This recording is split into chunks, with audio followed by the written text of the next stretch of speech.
Ubisoft was a great studio. Like many others, I grew up playing a lot of their games, and I didn't have a lot of games on my 360 growing up, so I would just play a lot of the same demos over and over, a lot of these being Ubisoft games. I ended up really growing quite fond of their games, and I would have loved to see their success keep going, but it's clear that within the last 10 years or so, they've missed the mark quite a bit.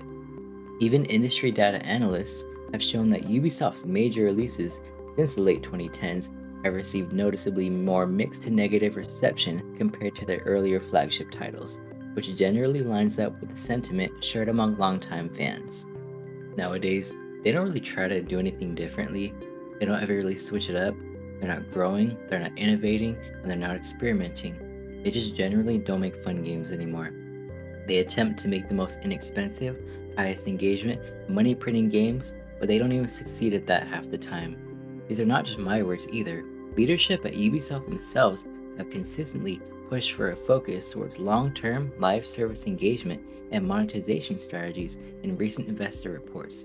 So, this new direction isn't accidental, it's fully intentional. Now, before I fully get into everything, I feel it's important to tell you about a little story first. One of my favorite games that I ever played is a game from Ubisoft called Grow Up. It's actually a sequel to another game called Grow Home, though I never played this first one. The second game really stuck with me. In this game, you play as a little robot named Bud, which stands for Botanical Utility Droid, and you're in space flying on your ship, and this ship is your mothership, who is quite literally your mother. She's there to take care of you and kind of guide you through life as your guardian figure. While you guys are flying through space, something goes terribly wrong. You guys are struck by asteroids, and she is left stranded on the moon above, while you're thrown down to a planet below. And here, you can't just fly back up to her. You're stranded, left all alone to your devices and your abilities to try to gather fragments of her before you grow your way back up to the moon. So you have to adapt, you have to use your own skills, use alien plants, and roam this whole planet trying to build your way back up to the moon so you can get to your mother. This game is just so incredibly fun. There's nothing else like it. It is such a simple game, but it's always stuck with me in my mind. I try to play it every few years, and I highly recommend it to anyone who's never checked it out or heard of it. I think it's great, and I think that's why it's so sad to me, because I don't think Ubisoft would ever make a game like this again, especially right now.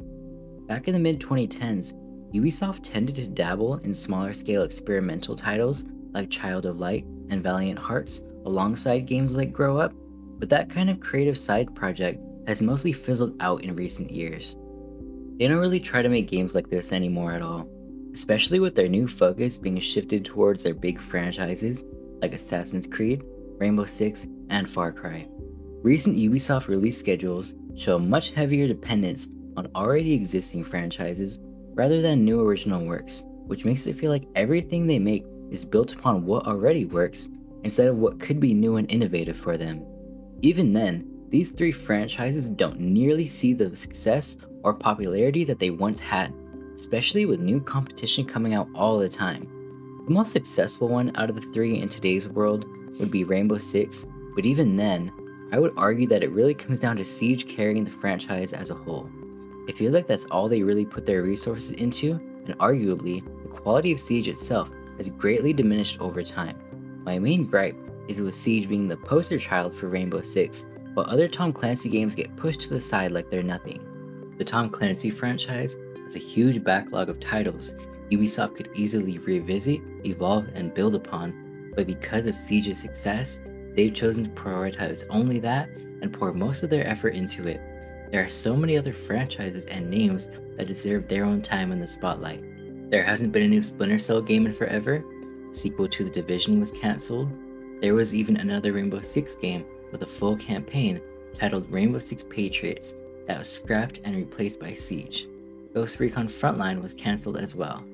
These are just a few of the examples of Ubisoft simply giving up on ideas, and several of these cancellations were confirmed during Ubisoft's restructuring announcements between 2021 and 2024 as the company shifted priorities towards large live service projects such as Siege. With the success of Siege, it almost feels like they no longer feel the need to improve. They could evolve these franchises, but instead, they seem so stubborn. Once they find a little bit of success, They fold into it and stop pushing forward. Any other releases under the Tom Clancy name end up feeling half-baked. High-quality single-player experiences have become increasingly rare, being replaced by mass-produced live service multiplayer games. And Ubisoft executives themselves have openly discussed focusing development resources on bigger multiplayer ecosystems rather than standalone experiences. Where Ubisoft has failed at evolving the franchise, they've succeeded at narrowing it down and presenting only a fraction of what Tom Clancy as a franchise is worth. Moving on to Assassin's Creed now, it's nowhere big as it used to be. Whenever a new entry comes out, people are not as hyped anymore. The original trilogy, and even most of the games past that, people loved. Fast forward a little bit, and the breaking point with Assassin's Creed for many was probably Origins. It broke off from the traditional stealth, story-driven type games and focused on a more RPG-style approach, heavy with systems and mechanics that generally didn't need to be there. Ubisoft developers even confirmed that this RPG direction starting with Origins was an intentional shift meant to increase player attention and progression systems. One of my biggest issues with the gameplay was that in a game about combat, specifically assassinations, you couldn't even assassinate someone if there was a level discrepancy between you and them. If you were a lower level, you couldn't assassinate them at all. You could only take a chunk out of their health bar, and you had to fight and spam abilities, leaving gameplay feeling generic and lifeless. Even with newer games like Mirage attempting to return to the franchise's roots and Shadows pushing it in newer directions, it just feels like Ubisoft is testing the waters with the series without full confidence, unable to fully commit to one identity or the other. Another point I really want to take a jab at while I talk about Assassin's Creed is the absolute abomination of the in-game store with the most recent titles. Modern Assassin's Creed titles launch with extensive cosmetic storefronts and premium currency systems present right at launch. Now, Assassin's Creed has never been a fully grounded series, so the silly and wacky cosmetics are not the issue, but locking cosmetics behind real money paywalls in a full-price single-player game is insane to me, and it should be to you as well. Moving on to Far Cry, I think the franchise is just so out of touch with the current times of modern gaming as a whole. Far Cry 3 was a massive success at release, and it may have been just a little bit too successful for their own good.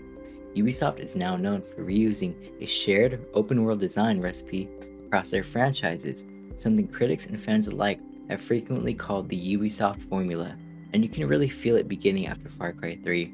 From game to game, the structure hardly changes, outposts feel the same, crafting feels the same, exploration feels the same, and just overall combat and gameplay feel the same.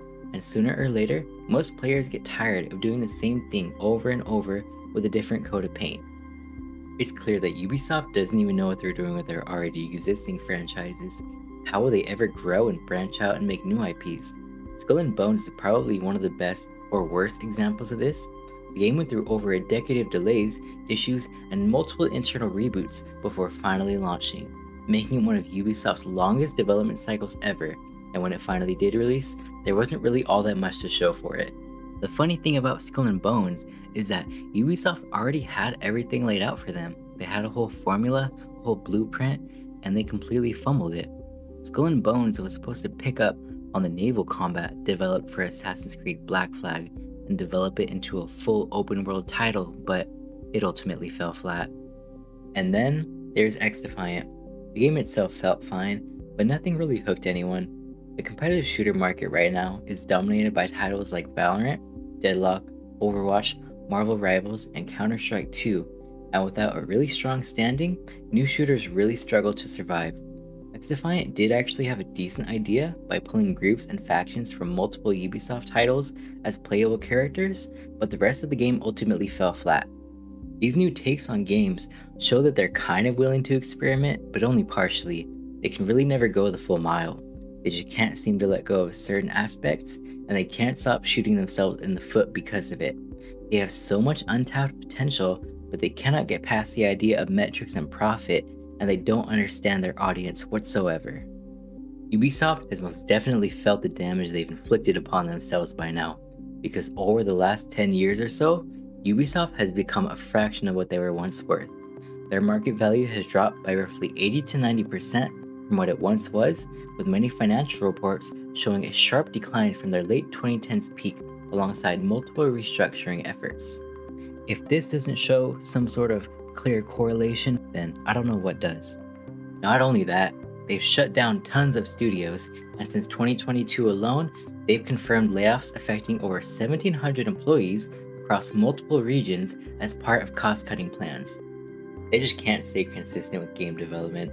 Industry coverage increasingly describes Ubisoft as being stuck in restructuring cycles as the company responds to public and financial pressure. Taking a look at everything, it's kind of hard not to hold at least a little bit of pity for Ubisoft. It's clear that they're struggling and they're very much out of touch with today's gaming standards. They clearly want to thrive and be innovative once again, but they seem so stuck, endlessly chasing the success of their past instead of building something new for their future. They will do whatever it takes to try and recreate the success that they once had. No matter how many people they must fire, no matter how many studios they close, they will continue to do so until they run out of funds, unless something actually changes for the better. It's not difficult to see that the games that deserve the most success and praise aren't the ones designed to be cash grabs. They're the games that are different, the ones that want to stand out, and the ones that really push people past their expectations. And this is all to say, I miss the old Ubisoft. I miss Rayman, I miss Ghost Recon, I miss Splinter Cell, and I think a lot of others do too. But most of all, I miss Grow Up. A part of me still hopes we get that old Ubisoft back one day, though I doubt it. Quick note for me at the end here, just off the top of my head. I just really wanted to come out and say thank you so much for clicking on my video. Whether you loved or hated it, whether you agreed or disagreed, whatever the case, it means the world to me, and any sort of feedback, positive or negative, would be greatly appreciated. Whether it's from one person, 10 people, 100 or more, the fact that anyone took the time out of their day to listen to me and allow me their time is awesome. And I really hope I can do more for you. And yeah, thank you so much for your time. Hopefully I'll see you in the next one.